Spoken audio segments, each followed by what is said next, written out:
The title of today's lesson is 70 AD Changed the Feast, and here is proof. And in today's lesson, we're going to use the scriptures or the Bible and the book of Josephus to prove this.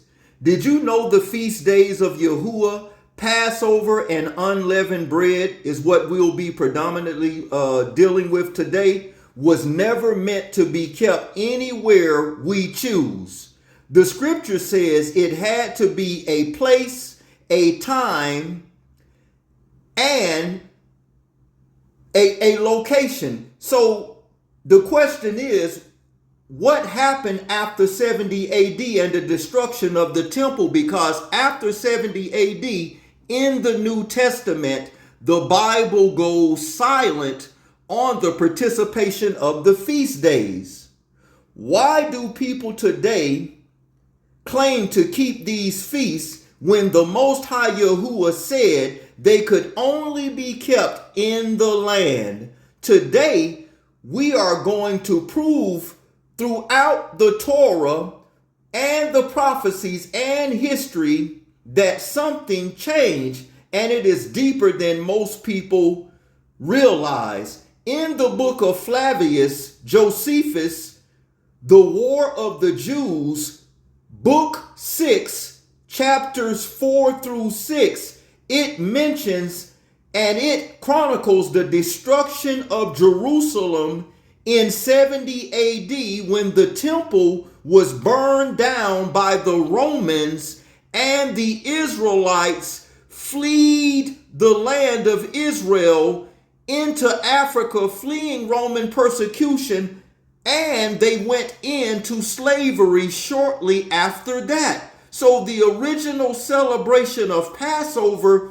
was because, and we're going to get into this, Yahuwah went through the land of Egypt and he slew all of the people of Egypt that were in opposition to the Israelites. So how is it today that people are keeping these feasts so they claim anywhere they choose? We have a powerful lesson. Stay tuned, family. We're going to start off today's lesson in the book of Leviticus, chapter 23, and we're going to pick it up at verse 1.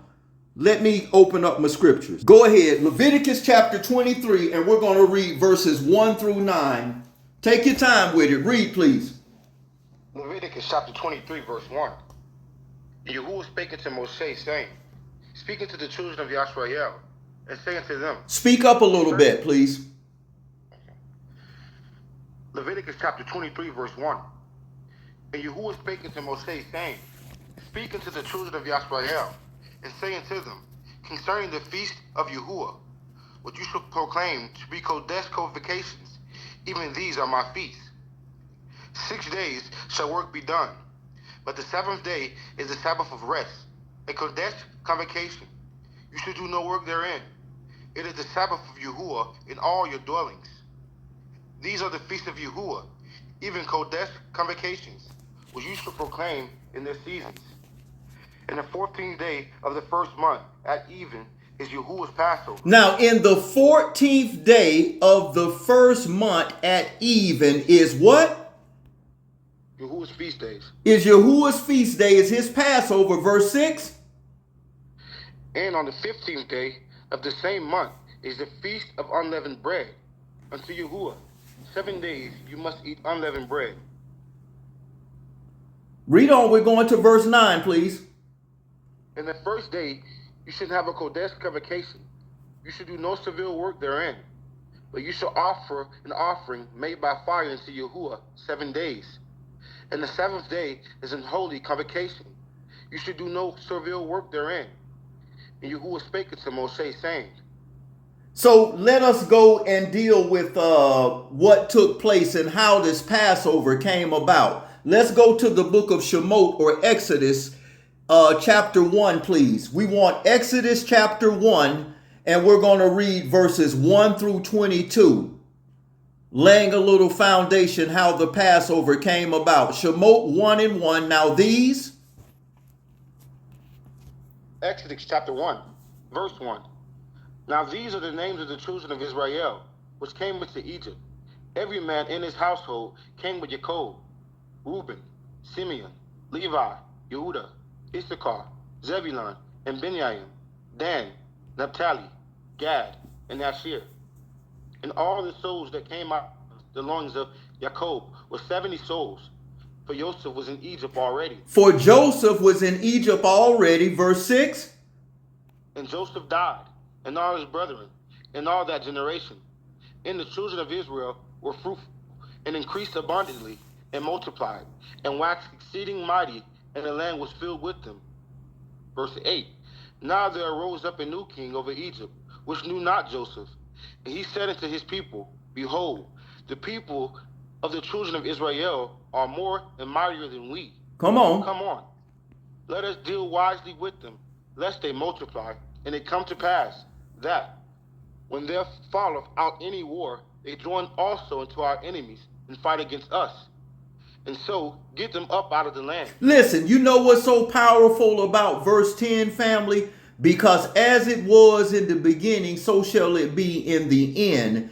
In the documentary that's on YouTube called Demographic Winter, it's showing that the non-melanated people by the year 2040, their numbers will diminish drastically. I'm trying to be careful with my words, but as it was back then, it's happening again now. Read on, verse 11. Exodus chapter 1, verse 11.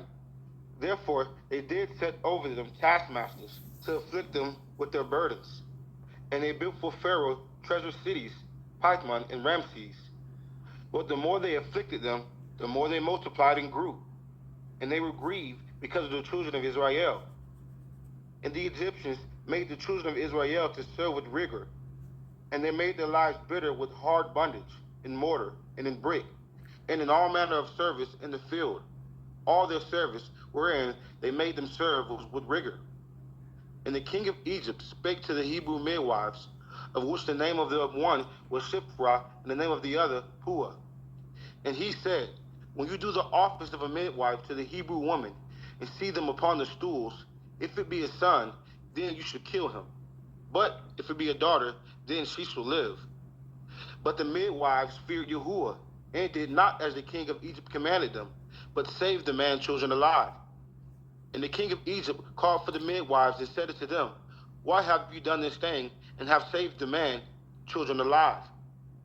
And the midwives said unto Pharaoh, because the Hebrew women are not as the Egyptian women, for they are lively, and are delivered ere the midwives come into them. Yeah, lively meaning they procreate very easily, and that's what most Israelite women, they can be impregnated very easily. That's what the lively mean. As it was back then, the same thing to this day. Come on.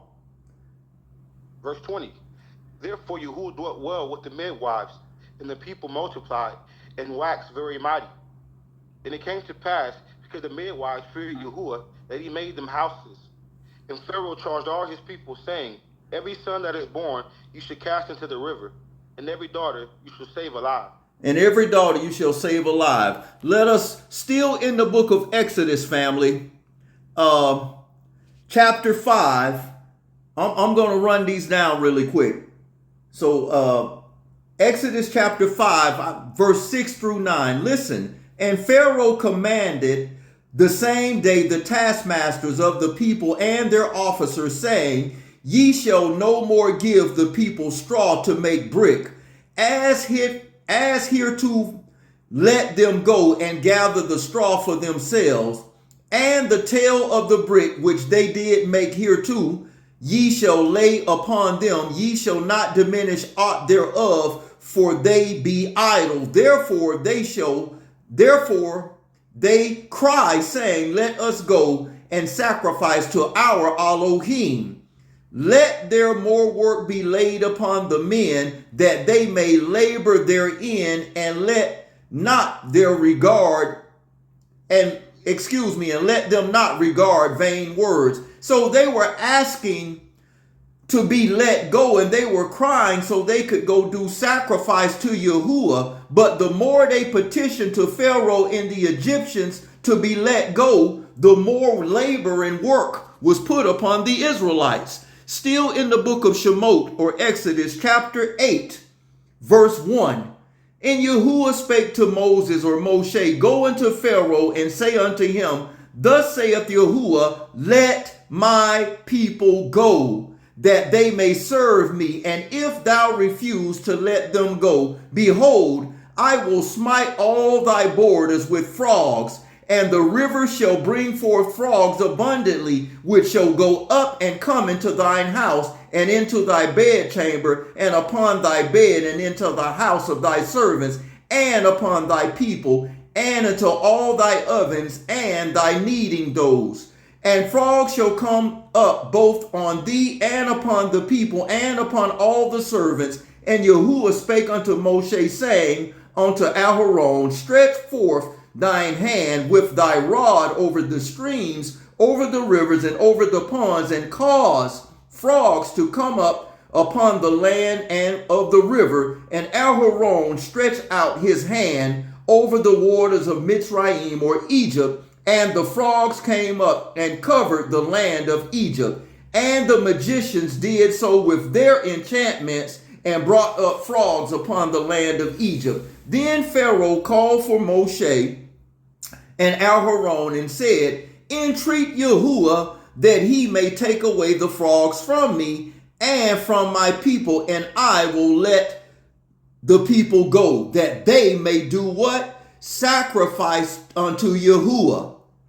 And Moshe said unto Pharaoh, glory over me, when shall I entreat for thee and thy servants and for thy people to destroy the frogs from thee and thy house, that they may remain in the river only? And he said, tomorrow. And he said, be it according to thy word, that thou mayest know that there is none like unto Yahuwah our Elohim. And the frogs departed from thee, and from the house, and from thy servant, and from thy people. They shall remain in the river only. And Moshe and Aaron went out from Pharaoh, and Moshe cried unto Yahuwah because of the frogs, and he had brought against Pharaoh.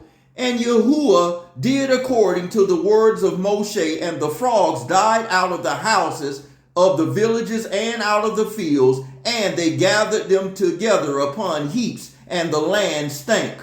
But Pharaoh saw that there was respite. He hardened his heart and hearkened not unto them, as Yahuwah had said. And Yahuwah said to Moshe, say unto Aharon, stretch out thy rod and smite the dust of the land, that it may become lice throughout all the land of Mitzrayim, or Egypt. And they did so, for Aaron stretched out his hand with his rod, and smote the dust of the earth, and it became lice in men and in beasts, and all the dust of the land became lice throughout the land of Mitzrayim. And the magicians did so with their enchantments to bring forth lice, but they could not, so there was lice upon man and beast. Then the magician said unto Pharaoh, this is the finger of Elohim. And Pharaoh's heart was hardened, and he hearkened not unto them, as Yahuwah had said. Book of Exodus, chapter 9. Pick it up at verse 1 and down to, we're going to read Exodus chapter 9, verse 1 through 14, please. Exodus chapter 9, verse 1. Then Yahuwah said unto Moshe, go unto Pharaoh and tell him, thus saith Yahuwah Elohim of the Hebrews, let my people go, that they may serve me. For if thou refuse to let them go, and will hold them still, behold, the hand of Yahuwah is upon thy cattle, which is in the field, upon the horses, upon the asses, upon the camels, upon the oxen, and upon the sheep. There shall be a very grievous murmur. And Yahuwah shall sever between the cattle of Israel and the cattle of Egypt, and there shall nothing die of all that is the children of Israel. And Yahuwah appointed a set time, saying, tomorrow Yahuwah should do this thing in the land. Verse 6. And Yahuwah did that thing on the morrow. And all the cattle of Egypt died. But of the cattle of the children of Israel died not one. And Pharaoh sent, and behold, there was not of the cattle of the Israelites dead. And the heart of Pharaoh was hardened, and he did not let the people go.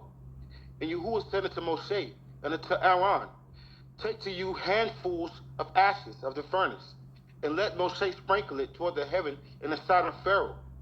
And it shall become small dust in all the land of Egypt. And it shall be a boil breaking forth with flames upon man and upon beast through all the land of Egypt. And they took ashes of the furnace and stood before Pharaoh. And Moshe sprinkled it up toward heaven. And it became a boil breaking forth with flames upon man and upon beast. And the magicians could not stand before Moshe because of the boils. For the boil was upon the magicians and upon all the Egyptians. And Yahuwah hardened the heart of Pharaoh, and he hearkened not unto them, as Yahuwah had spoken unto Moshe. And Yahuwah said unto Moshe, rise up early in the grand, and stand before Pharaoh, and say unto them, thus saith Yahuwah Elohim of the Hebrews, let my people go, that they may serve me. Now, verse 13 is key, family, because we notice throughout the entirety of Shemot or Exodus, Moshe and Aharon and the children of Israel were continually petitioning unto Pharaoh and the Egyptians, let us go that we may go serve Yahuwah. So why is it that they didn't just serve Yahuwah in the land of Mitzrayim? We're gonna show this shortly in this lesson. Read on, please, verse 14. Verse 14. For I will at this time send all my plagues upon thy heart, and upon thy servants, and upon thy people, that thou mayest know that there is none like me in all the earth. In all the earth. Let us still in the book of Exodus, family. Let's go to Exodus chapter 12, please.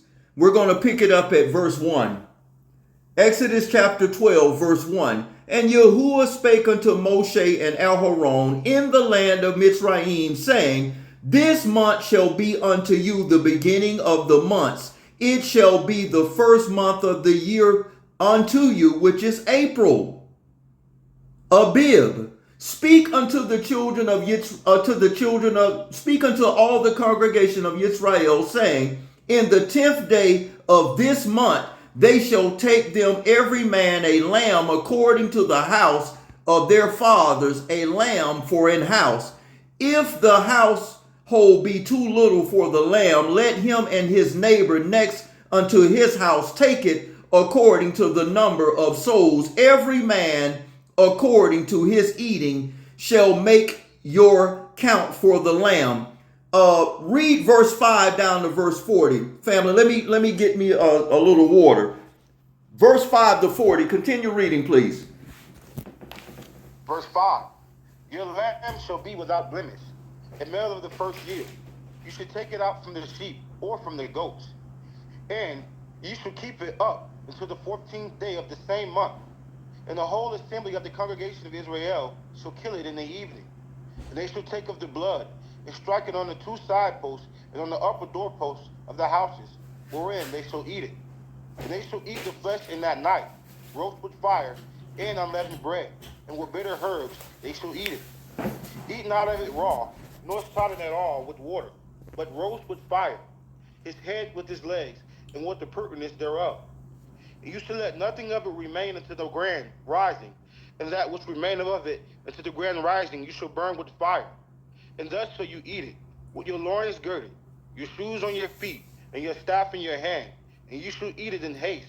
It is Yahuwah's Passover. Listen, verse 11 says, for it is Yahuwah's Passover.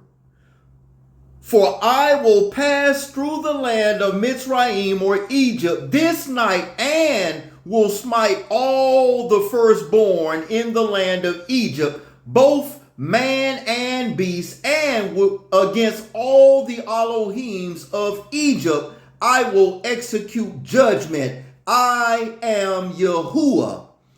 And the blood shall be to you for a token upon the house where ye are. And when I see the blood, I will pass over you, and the plague shall not be upon you to destroy you when I smite the land of Egypt.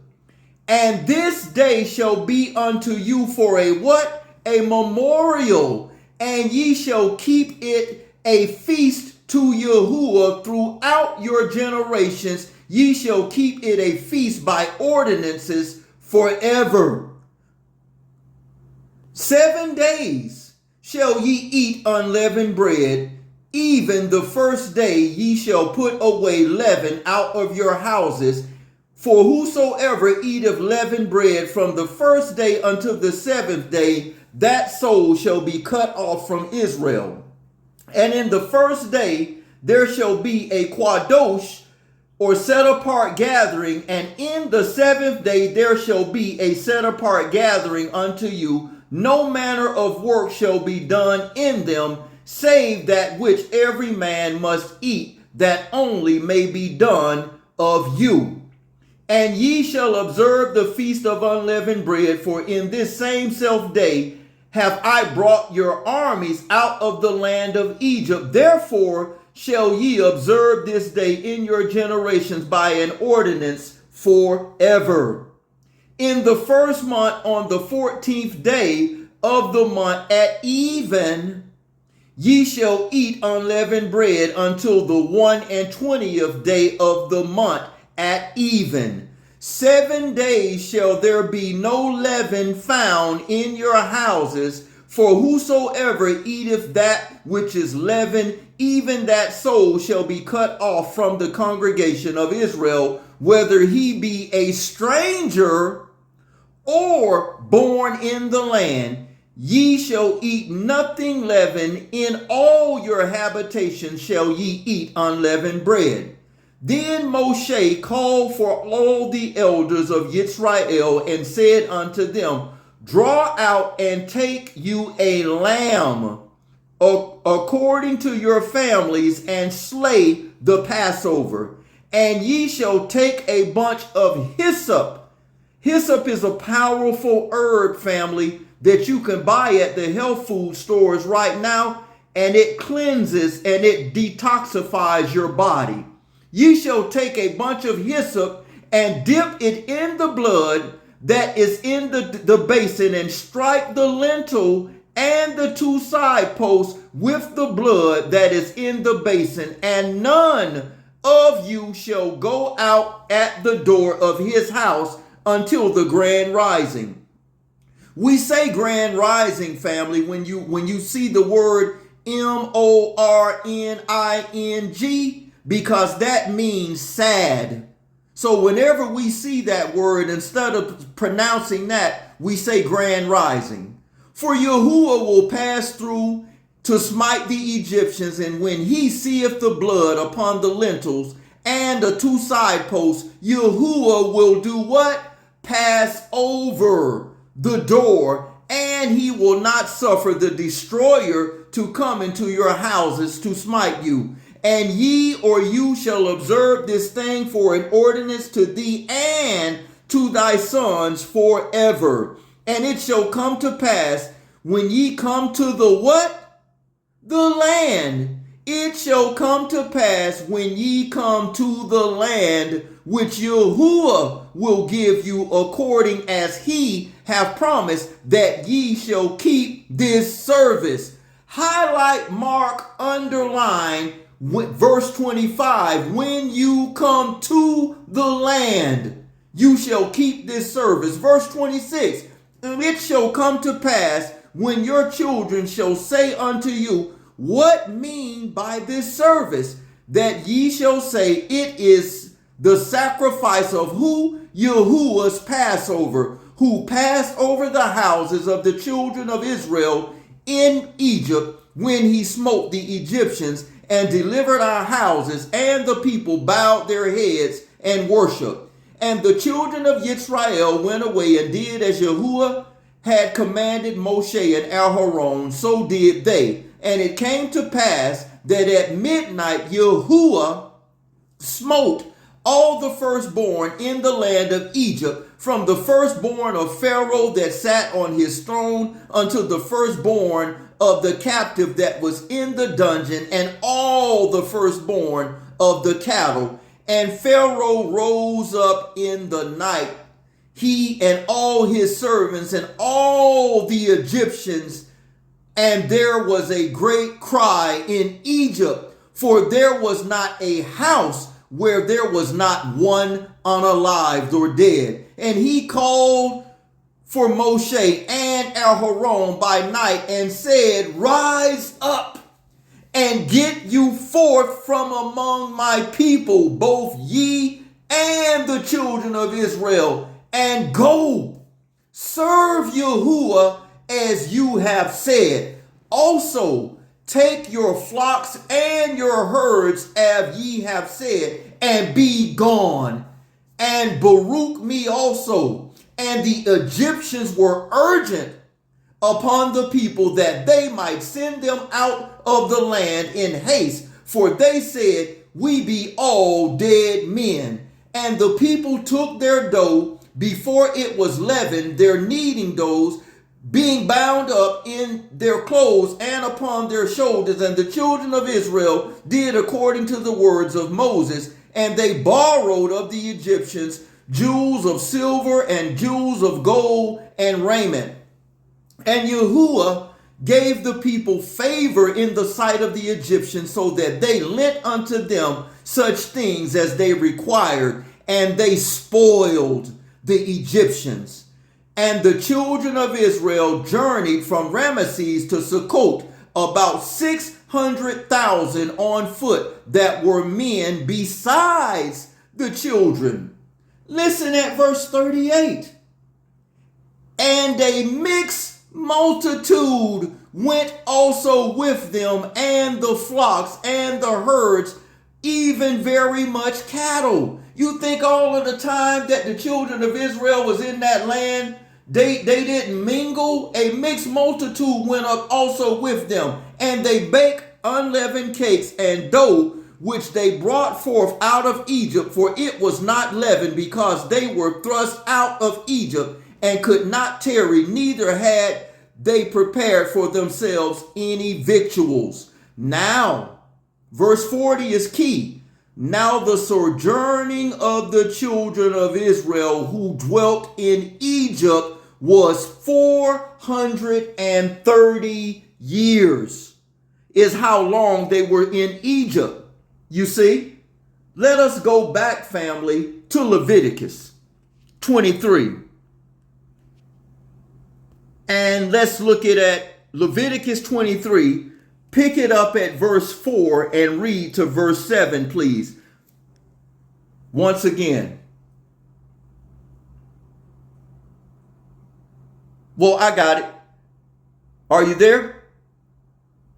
Leviticus chapter 23, verse 4. These are the feasts of Yahuwah, even set apart gatherings, which ye shall proclaim in their seasons. In the 14th day of the first month at even is Yahuwah's Passover. And on the 15th day of the same month is the feast of unleavened bread. Unto Yahuwah 7 days ye must eat unleavened bread. In the first day ye shall have a set apart gathering. Ye shall do no work therein. So let us go to the book of Deuteronomy, family, to see where this is to be done and how it is to be done. Book of Deuteronomy, or Devarim, chapter 16, and we're going to pick it up at verse 1. Just getting me a little water. I observe the month of Abib and keep the Passover unto Yahuwah thy Elohim. For in the month of Abib, Yahuwah thy Elohim brought thee forth out of the land of Egypt by night. Thou shalt therefore sacrifice the Passover unto Yahuwah thy Elohim of the flock of the herd in the place which Yahuwah shall choose to place his name there. Verse 2, mark, highlight, underline where it says, in the place which Yahuwah shall choose to place his name there. Reading on. Verse 3. Thou shalt eat no leavened bread with it. 7 days shalt thou eat unleavened bread, even the bread of affliction. For thou camest forth out of the land of Egypt in haste, that thou mayest remember the day when thou camest forth out of the land of Mitzrayim all the days of thy life. And there shall no leavened bread seen with thee in all thy coast 7 days, neither shall there anything of flesh which thou sacrifice the first day at even remain all night until the grand rising. Thou mayest not, listen, highlight, mark, underline verse 5. Thou mayest not. You see that? Thou mayest not sacrifice the Passover within any of thy gates which Yahuwah thy Elohim giveth thee. Verse 6, mark, highlight, make a note. But at the place which Yahuwah thy Elohim shall choose to place his name there, thou shalt sacrifice the Passover at even, at the going down of the sun, at the seasons that thou camest forth out of Egypt. And thou shalt roast and eat it in the place. Highlight, mark, underline this. I don't understand what these people are doing. The gatherings are beautiful. I love to see our people come together in unity. But what are they doing? Look at verse 7. And thou shalt roast and eat it in the place which Yahuwah thy Elohim shall choose. And thou shalt turn it in the grand rising and go into thy tents. 6 days shalt thou eat unleavened bread, and on the 7th day shall be a solemn assembly to Yahuwah thy Elohim. Thou shalt not do work therein. 7 weeks shalt thou number unto thee, beginning to the number 7 weeks from the time such as thou beginnest to put the sickle to the corn. Verse 10, and thou shalt keep the feast of weeks unto Yahuwah thy Elohim with a tribute of free will offering of thine hand, which thou shalt give unto Yahuwah thy Elohim, according as Yahuwah thy Elohim hath baruched thee. And thou shalt rejoice before Yahuwah thy Elohim, thou and thy sons and thy daughter and thy manservant and thy maidservant and the Levite that is within thy gates, and the stranger and the fatherless and the widow that are among you, in the place which Yahuwah thy Elohim have chosen to place his name there. Do you see that, family? Mark, highlight that. In the place. And thou shalt remember that thou was a bondman in Egypt, and thou shalt observe to do these statutes. Thou shalt observe the Feast of Tabernacles 7 days. After that thou hast gathered in the corn, thy corn and thy wine. Verse 14. It says, and thou shalt rejoice in the feast, thou and thy son and thy daughter and thy manservant and thy maidservant and the Levite and the stranger and the fatherless and the widow that are within thy gates. 7 days shalt thou keep a solemn feast unto Yahuwah thy Elohim in the place which Yahuwah shall choose. Not anywhere you want to do it. In the place which Yahuwah shall choose, because Yahuwah thy Elohim shall baruch thee in all thine increase and in all thy works of thy hand. Therefore thou shalt surely rejoice. Verse 15 is key. Mark and highlight that. It says again, in the place. Verse 16 is key. Listen. 3 times in a year shall all thy males, not women, 3 times in a year shall all thy males, men, appear before Yahuwah thy Elohim. Here it goes again. Mark and highlight it. in the place which Yahuwah shall choose, in the feast of unleavened bread, 1, in the feast of weeks, 2, in the feast of tabernacles, 3, and they shall not appear before me empty. Every man shall give as he is able, according to the Baruch of Yahuwah thy Elohim, which he hath given thee. How many times must the Creator tell you, in the place, in the place, in the place which he shall choose? And what is the place that the Creator chose? Let us go to the book of 2 Chronicles, family, chapter 6. What place did he choose? 2 Chronicles chapter 6, verse 5 and 6. Mark, read, highlight this. Since the day that I brought forth my people out of the land of Egypt, I chose no city among all the tribes of Israel to build an house in, that my name might be there. Neither chose I any man to be a ruler over my people, such as a president or whatever. The Most High never ordained and sanctioned anything like that. Look at what it says in verse 6. But I have chosen where? Jerusalem. Where is the place? Jerusalem. That my name might be there, and I have chosen Daud or David to be over my people Yisrael. So the place which Yahuwah chose is Jerusalem and nowhere else. Still in the book of Chronicles, let us go to 2 Chronicles chapter 7 and look at verse 12 through 16. Listen.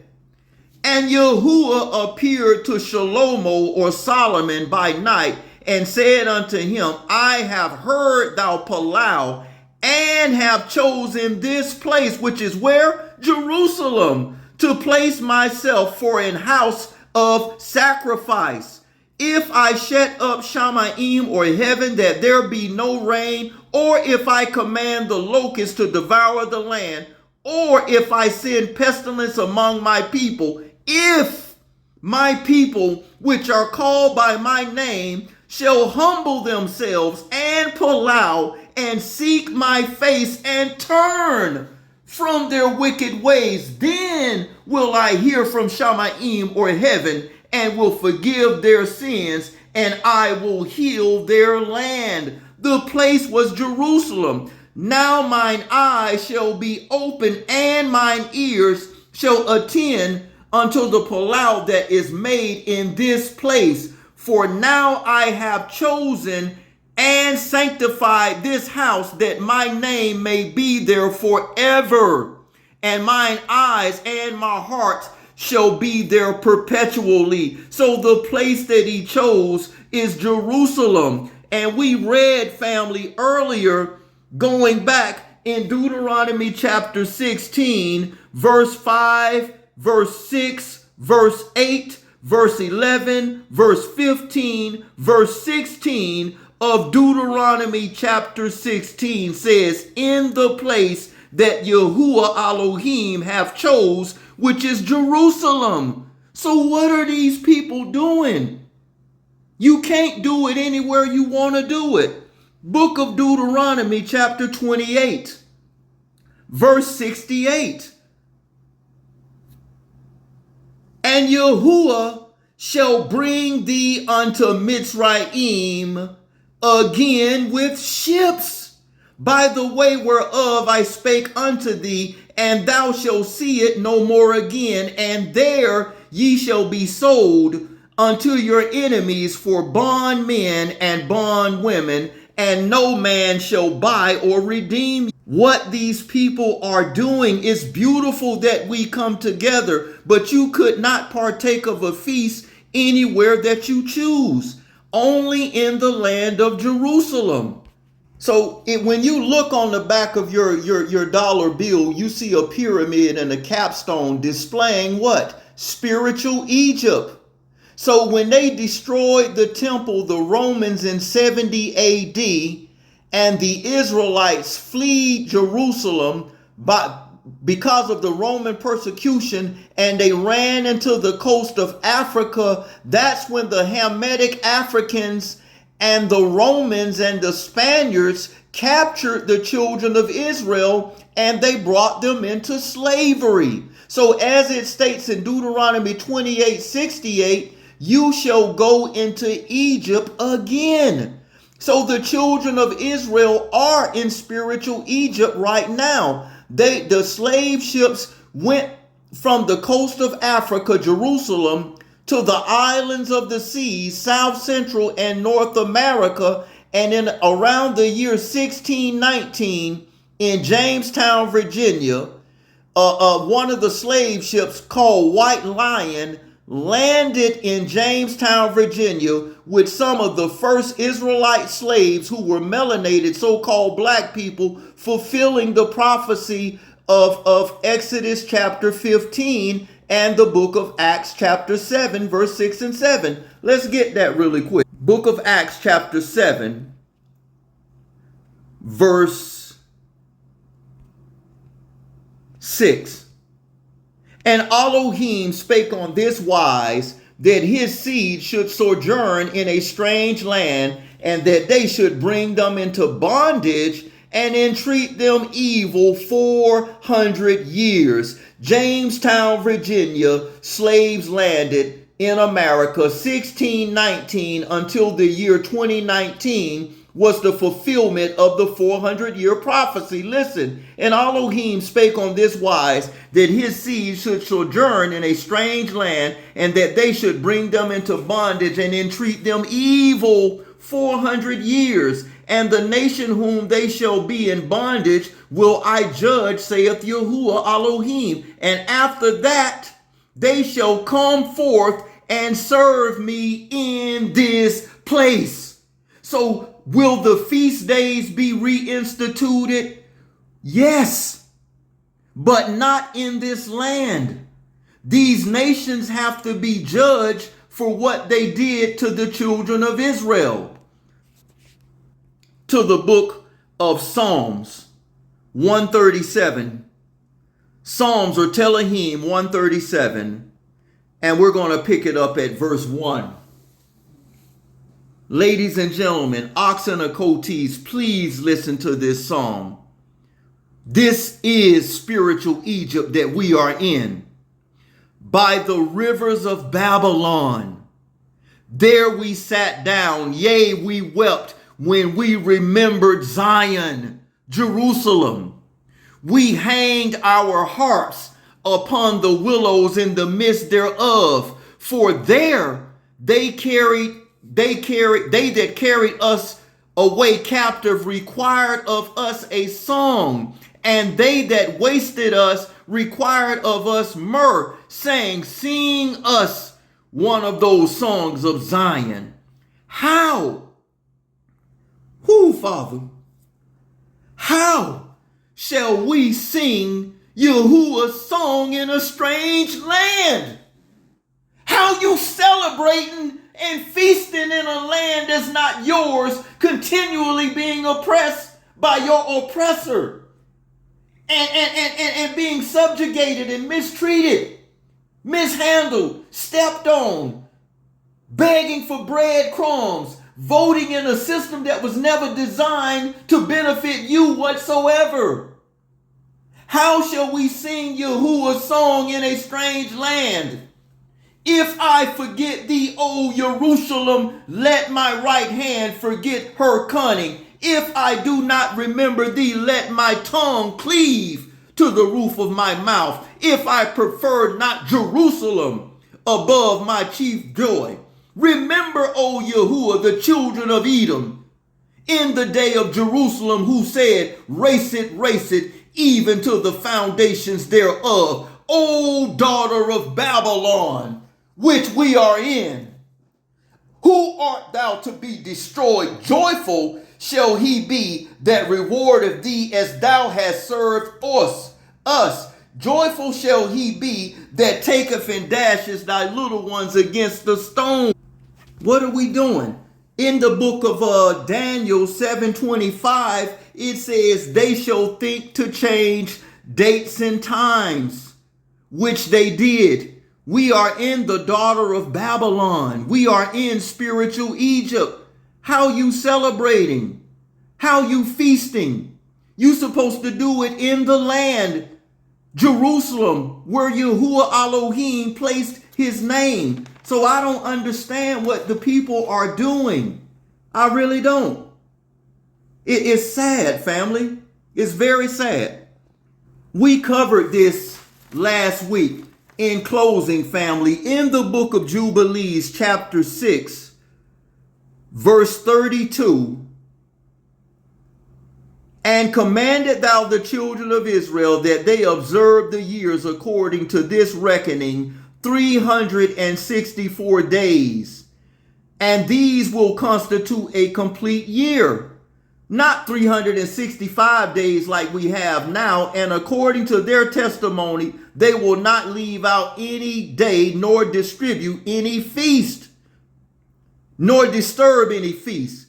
But if they do neglect and do not observe them according to his commandments, then they will, the printing is small here, then they will disturb all their seasons, and the years will be dislodged from this order, and they will disturb the new moons, the seasons, and the Sabbaths, and they will go wrong according to the order of years.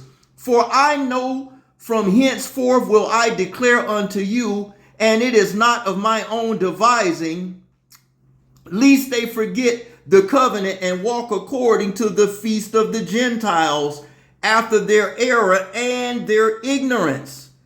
And just cutting to the chase, it says, verse 38, For this reason I commanded and testified to thee, that thou mayest testify to them, for after thy death thy children will disturb them, so that they will not make the year 364 days only. And for this reason they will go wrong as to the new moons and the seasons and the Sabbaths and the festivals, and they will eat all kinds of flesh. So they will make an abominable day a feast day unto Yahuwah thy Elohim. So family, I don't understand what the people are doing. Gathering is beautiful, but you can't keep the feast outside of the land. So as we read in Psalms 137, by the rivers of Babylon, how shall we sing a song? Family, the question is, are they keeping the feast the way Yahuwah commanded? Comment below. Elder O signing off. Much love. Until next time, like, share, and subscribe. Shalom.